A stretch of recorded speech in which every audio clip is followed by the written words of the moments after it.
ঈদের দীর্ঘদিন পর আপনাদের জন্য ভিডিও দিতে পারিনি, কারণ অনেক ব্যস্ত ছিলাম। আর এই ব্যস্ততার কারণ হচ্ছে এই পুরো সেটআপটা তৈরি করতে হচ্ছে।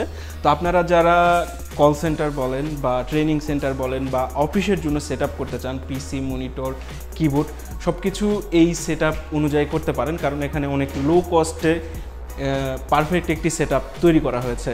তো চলুন দেখা যাক কী কী সেটআপ আমরা ব্যবহার করছি।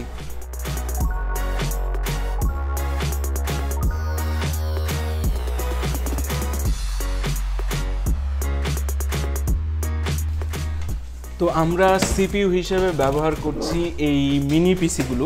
আপনাদের এর আগে আমি ভিডিও দিয়েছি, চাইলে আপনারা দেখে আসতে পারেন। এর পুরো পারফরমেন্স সম্পর্কে বলা আছে, প্রাইস সব কিছু সম্পর্কে বলা আছে।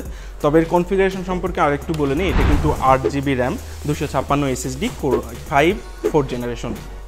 আর আমরা কিবোর্ড হিসেবে ব্যবহার করেছি A4 টেকের, যার মডেল নাম্বার হচ্ছে KRS82। আর মাউস হিসেবে ব্যবহার করেছি আমরা A4 টেকের, যার মডেল নাম্বার হচ্ছে OP330।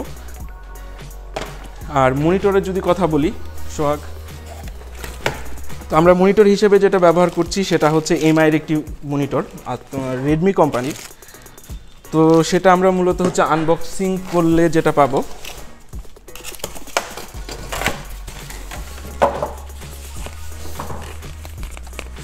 যে মূল মনিটরটা আমি আগে যে 21 ইঞ্চি মনিটরটি দেখিয়েছি তার থেকেও কিন্তু এটা অনেক অনেক বেশি স্লিম।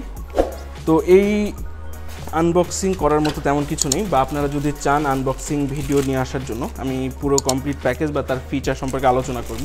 তবে মূল ইউনিটটি আপনারা যদি অ্যাটাচ করেন ঠিক এই গ্যাজেটটি আপনারা দেখতে পারবেন।